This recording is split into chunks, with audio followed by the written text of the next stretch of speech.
This course is presented to you free of charge by TTJ Tech Services of www.ttjtech.biz and by Stir It Up of www.stiritup.com. And remember, stir is spelled with a U, not an I, so that's STURITUP.com. TTJ Tech Services and Stir It Up are pleased to offer this course to you to the glory of God and to the benefit of all those who listen.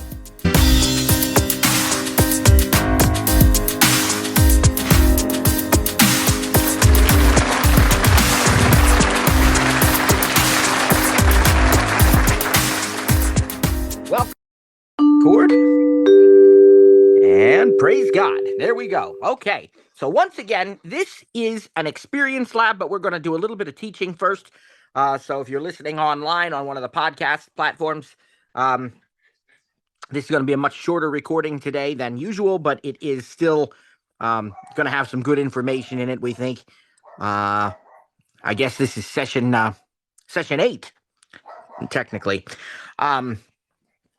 Say hello to Sarah. How you doing today, Sarah?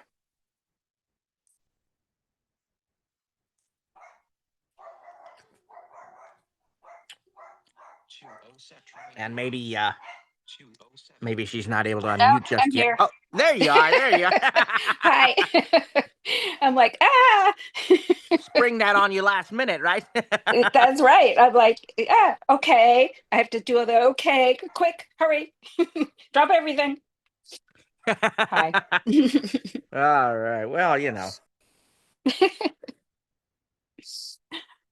So, But this is fun. Going into an experience lab. Yeah. Yeah. I always look forward to these, and it's going to be our first one for this class, of course, but a chance for us to try some of these things out. So yeah, that should be good. Yeah. Well, before we do get into the actual lab content, folks, I wanted to go back and talk a little bit more about FaceTime. Of course, we started talking about it the other day, and we shared some general information, and then Sarah added some great additional information, and Cliff, and we all talked about the ways that you can join a FaceTime call, that there is often a 2-step process, and that there's also many different ways to do it. You know, you can do it from the Messages app, which was our primary focus on Monday. There is also a separate FaceTime app. You can find and make calls in there, so you can find your complete call history, and you can also start a new FaceTime call. If there's one already in progress that includes you, group FaceTime, that is, you can join it from there as well. So the Messages app, the Notification Center, the FaceTime app, and some of them you might have to hit the join button a second time.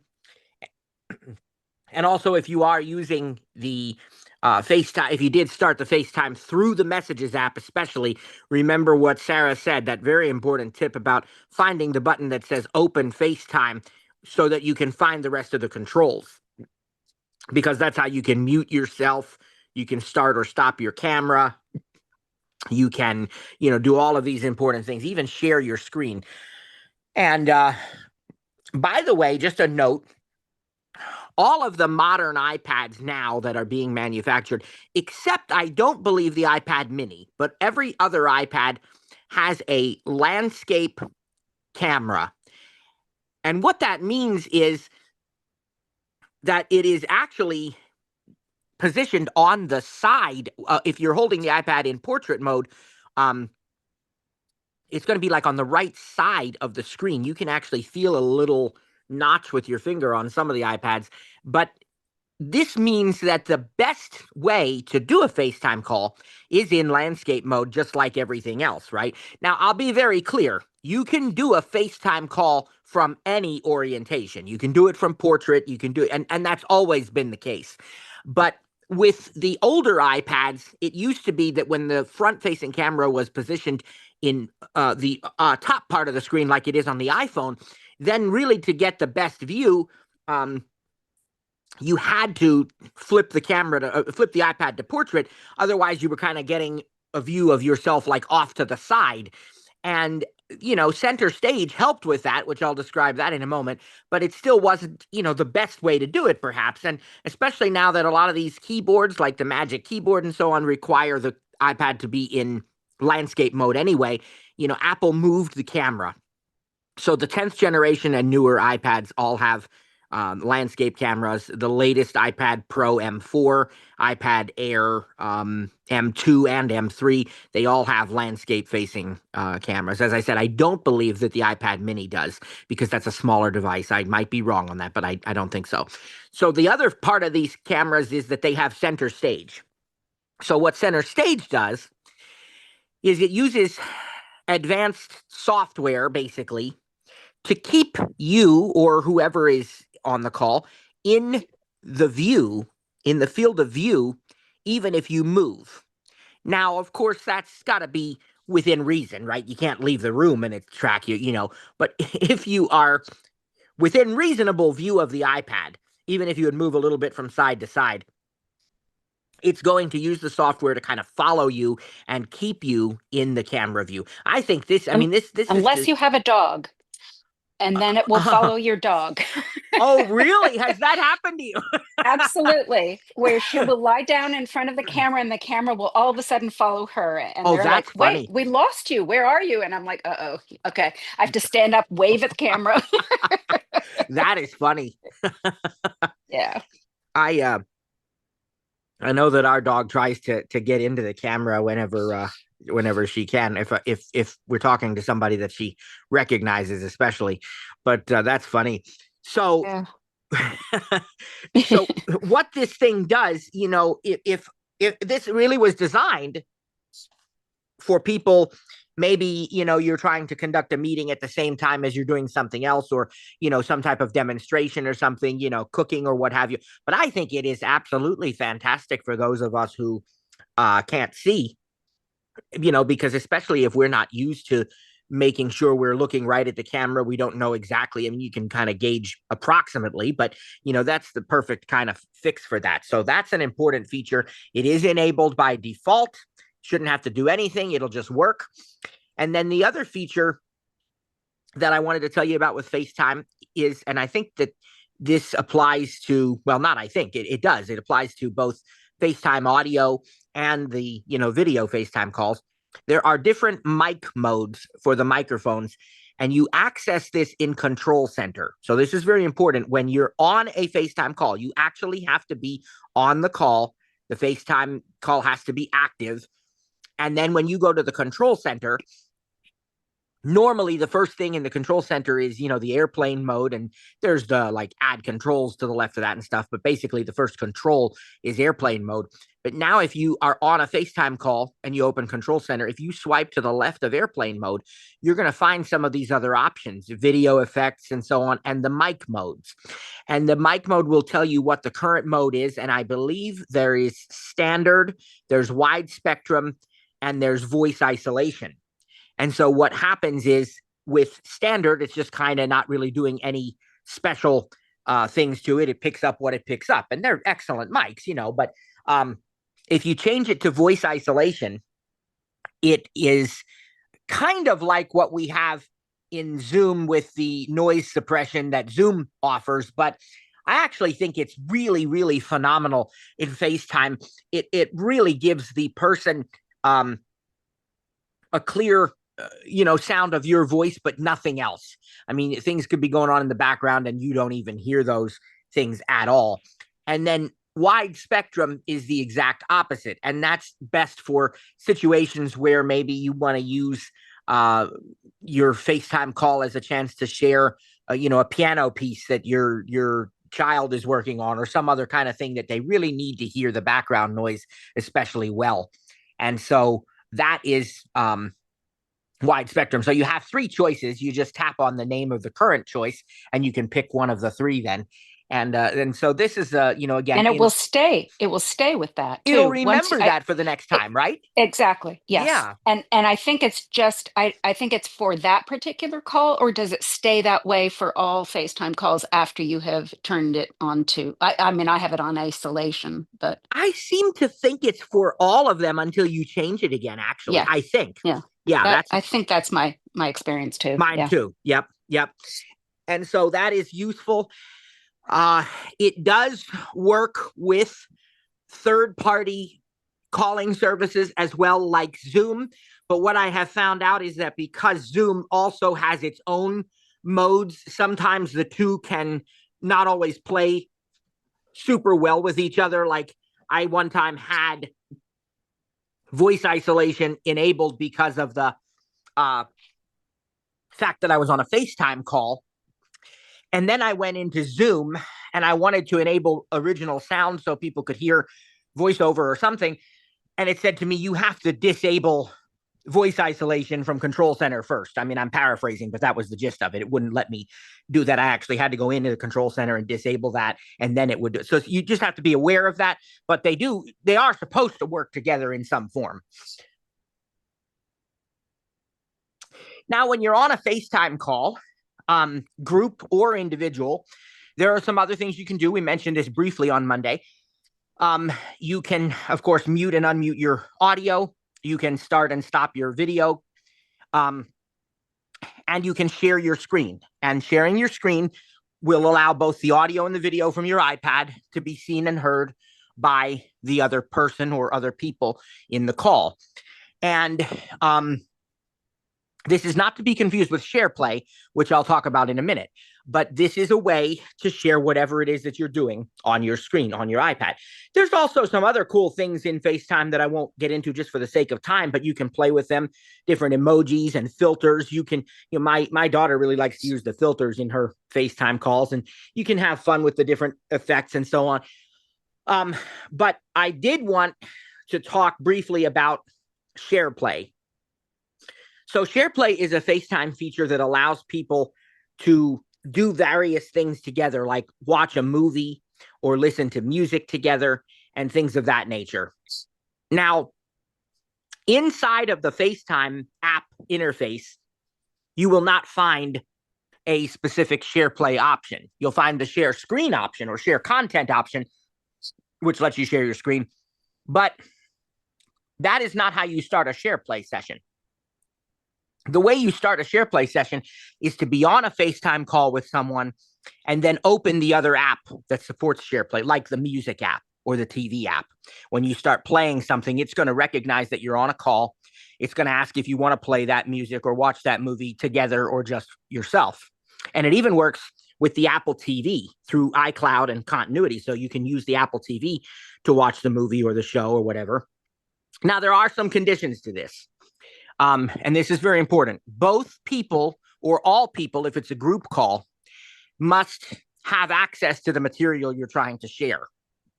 So in other words, if you're trying to share something from Disney Plus, I think Disney Plus supports SharePlay. I haven't even checked recently, but I think they do.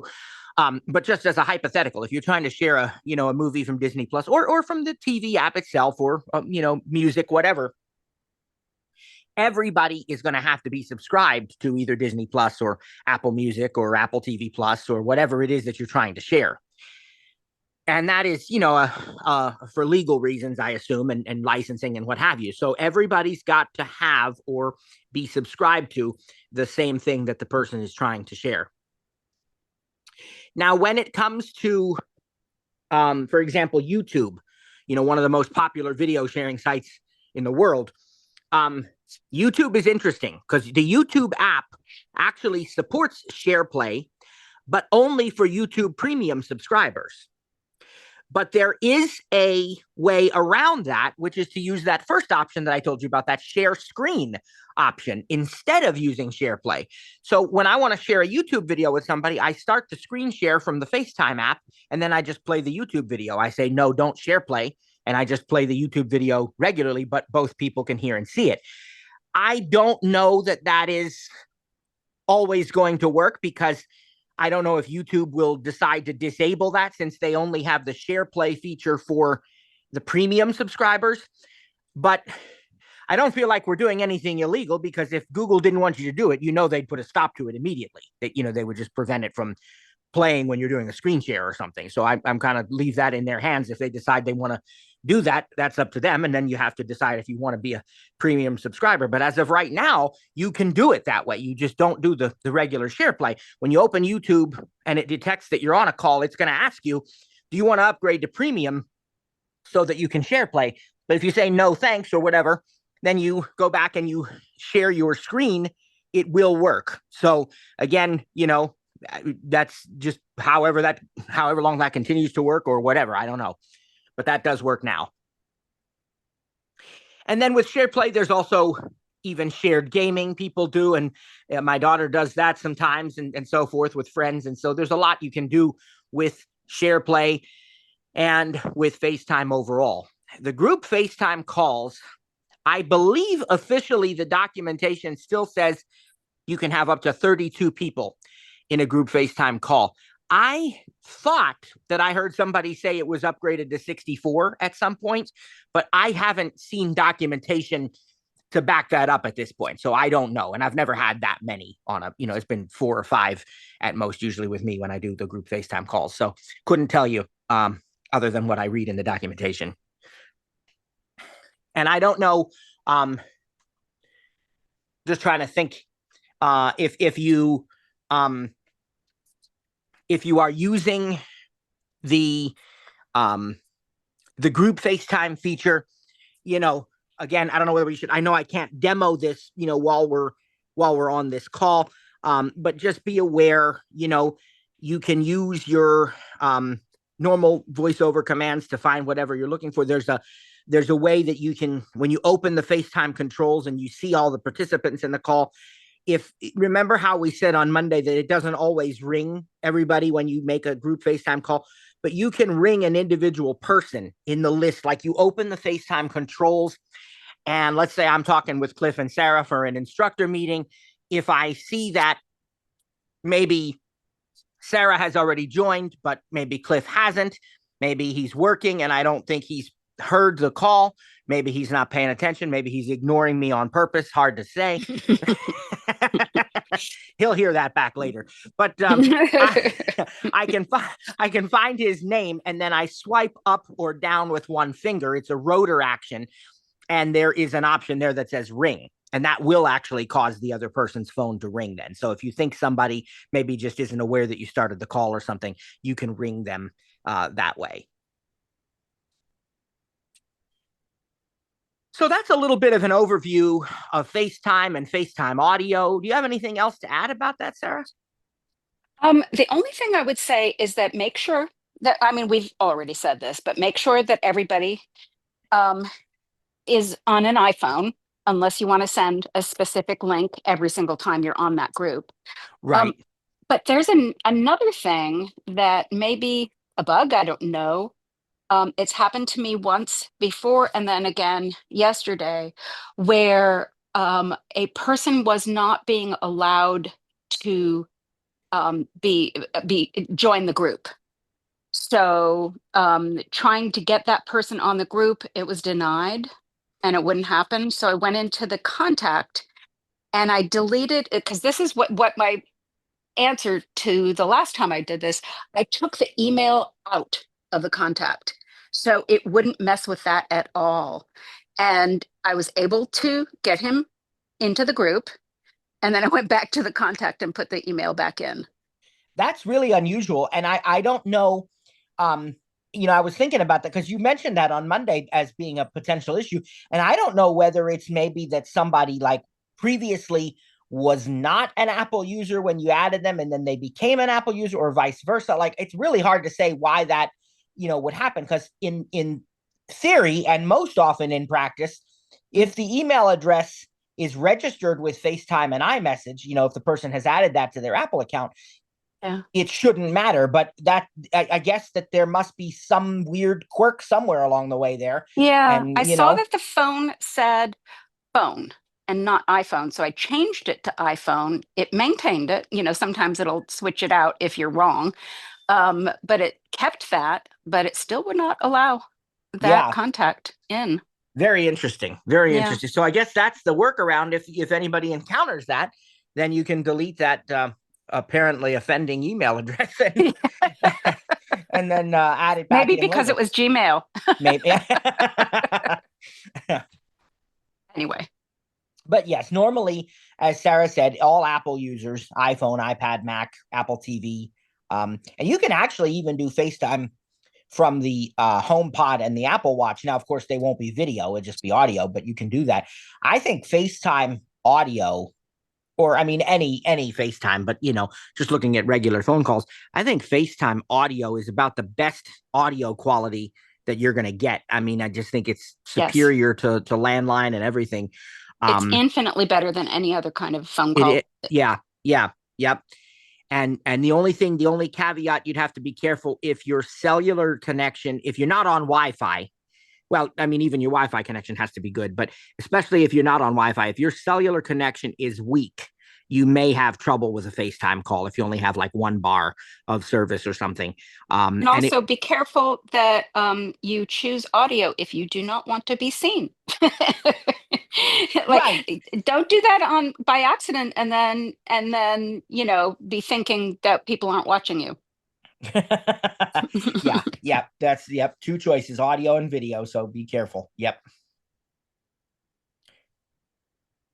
All right. So I think that concludes what I wanted to add to this from leftover from Monday. Again, I was listening back, thinking back about what we did on Monday, and there's so much in the Messages app, and there's so much that we either didn't cover or just covered very, very quickly in, passing in casual mention. And that's just going to have to be the way it is because we can spend weeks on one thing and we'd never get the rest of the material taught. But I think that if you play with the Messages app, if you experiment with the Messages app and you try some different things, you will find there's some really cool stuff that you can do. And it is in that vein, and what a segue to our experience lab where we're going to give you a chance to try some things. So if you have come with your if you've joined this call with your iPad, you can still do most of this, but it'll be an even better experience probably if you joined on a different device. You can pick up your iPad and go into the Messages app. And we're not going to micromanage because we can't tell you who to send a message to. But what we're going to encourage you to try to do is to maybe start a message conversation with someone who you know is available and willing to respond. And what we'd like you to do is try to compose a new message. Now, if you already have a conversation with somebody and that's the person you want to use, that's fine too. Um, but we'd like you to start sending and receiving some messages here in the next few minutes. And basically, what we want to make sure that you try, there are some, you can send a regular message certainly and get the reply, but we'd like you to try a couple of these special things that we taught as well. For example, some of the text effects. Now, remember, the text effects are the ones where you select the text and then you have the option. I'm not going to tell you step by step because that kind of defeats the purpose of the experience lab where you have to try it for yourself. But remember, the text effects are the ones like bloom, jitter, swirl, explode, and those you select the text first and then you can apply those effects. And then we'd also like you to try some of the other effects, either the bubble or the screen. Remember, the bubble ones are like the loud, gentle, slam, and invisible ink. And the screen effects are those full screen ones like the echo, spotlight, confetti, balloons, fireworks, and so on. So you can try a few of those different options and with multiple messages, send and receive. And we'd also, I would like to see people trying the tap backs because those tap backs are so convenient. Somebody sends you a message and you're, kind of busy. You don't want to do a long reply, but you want to acknowledge the fact that everything's good. You got the message and you're okay with what they said. So you give them a quick thumbs up as a tap back. Also, I would encourage you to try some of the message apps. And again, which ones you try, that's up to you. Everybody's going to have different apps depending on what they have installed anyway. But you remember some of them were like photos and camera, audio. You could send an audio message right in the message. You could use Apple Cash to send or receive money. You could send later. You could schedule the message to be sent at a later time. If you have a device that Can supports. you schedule to send money at a later time? To send Apple Cash at a later time? So I've never tried that. I'm going to make a slightly educated guess and say no.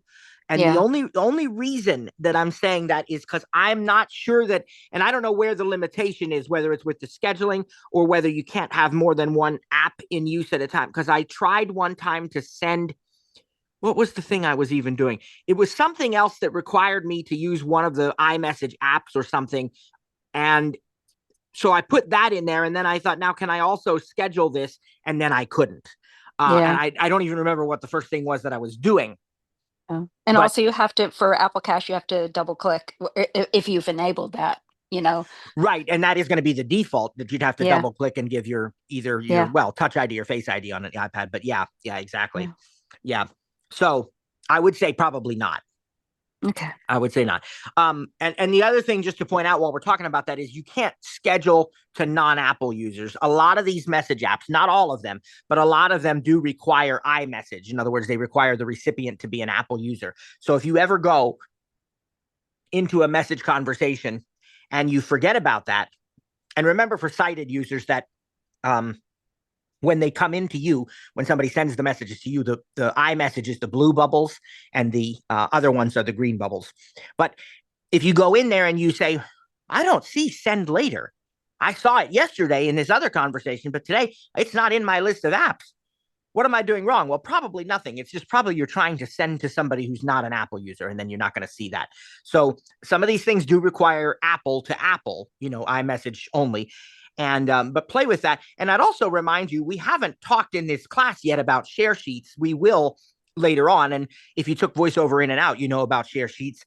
So when we see that there's like an app like Camera or Photos within the Messages app, recognize that that's not the only way to do it. You can also use the share button in the corresponding app, like in Photos and stuff. But we're kind of focused right now on actually doing it from within Messages. So I think if you try a message app, if you try tapbacks and the different kinds of effects, and the other thing is, if you are not using the same device, you could even try SIRI and just, I mean, that's pretty straightforward, but it's not a bad idea just to try it and say, send a message to whoever, or if it's a related name and you have that contact filled out properly, you can say, tell my son or my daughter or whatever.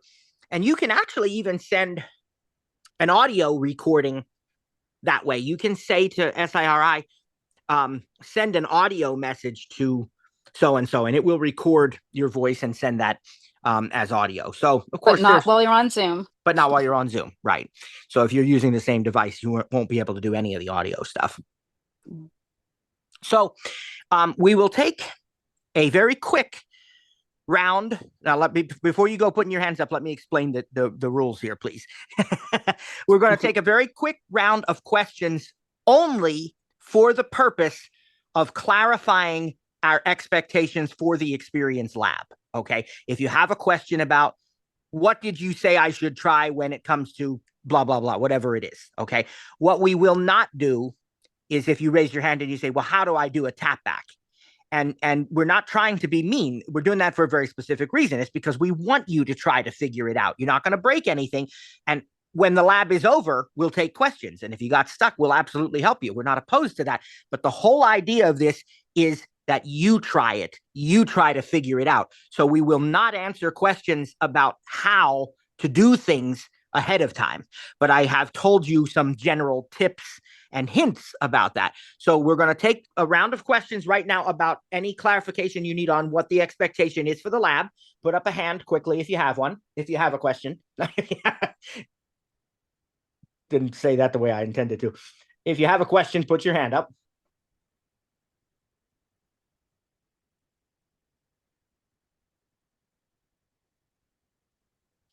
Okay. There we go.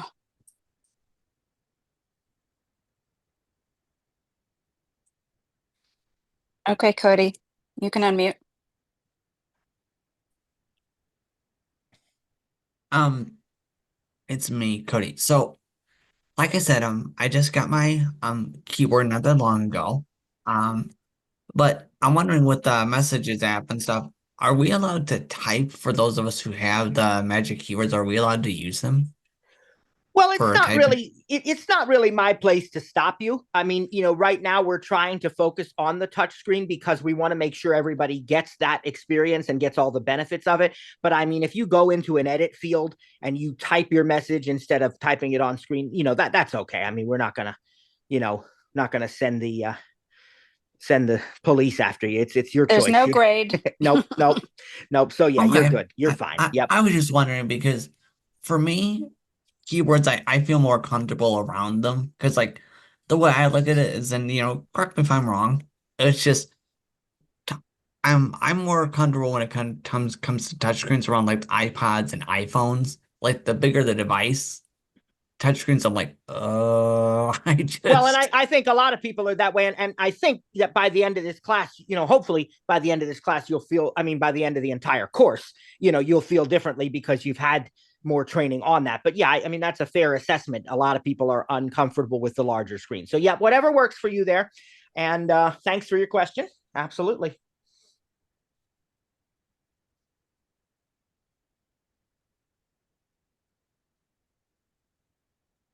Any Diane, you others? can unmute. Okay. Okay, I have a question. It might sound kind of complicated, but I want to send a message later, but I also want to make a mistake so that I have to correct it. Can you do that? Yes, you can. Yes, you can. And of course, in keeping with the protocol of the lab, I'm not going to give you the step by step, but yes, if you when you send that message later, when you schedule that to send later, do a little swiping around there, and you'll figure it out because you Okay. absolutely Yeah. can I just edit wanted to make message. sure Yep, you could do it. Yeah. yep, Okay. definitely doable. Definitely. Oh, okay. All right. Thanks. Yep, no problem.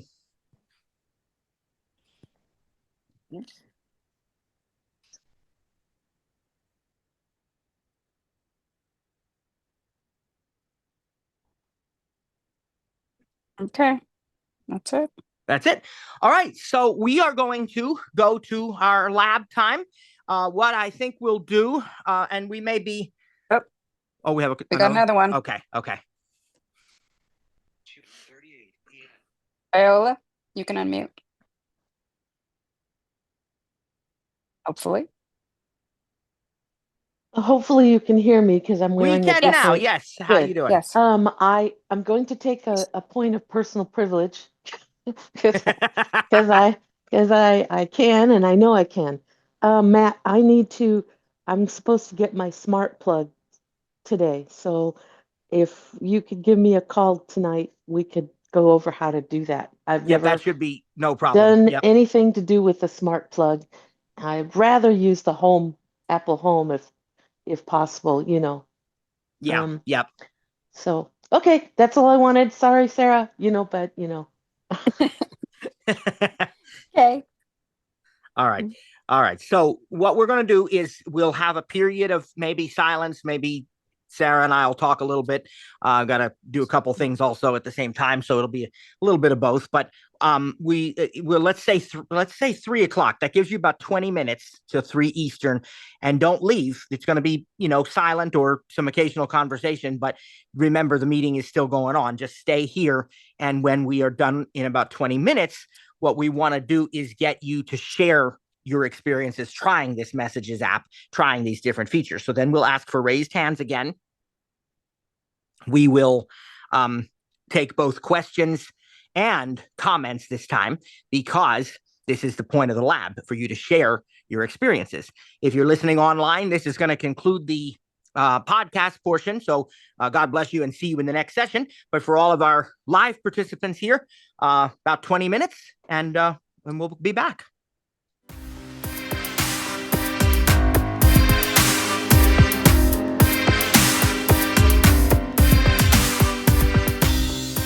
Thanks for joining today's session.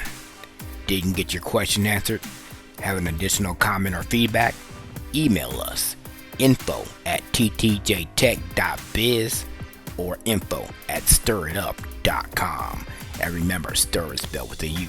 That's STURITUP.com. Or check out our websites for additional resources. That's ttjtech.biz or stiritup.com.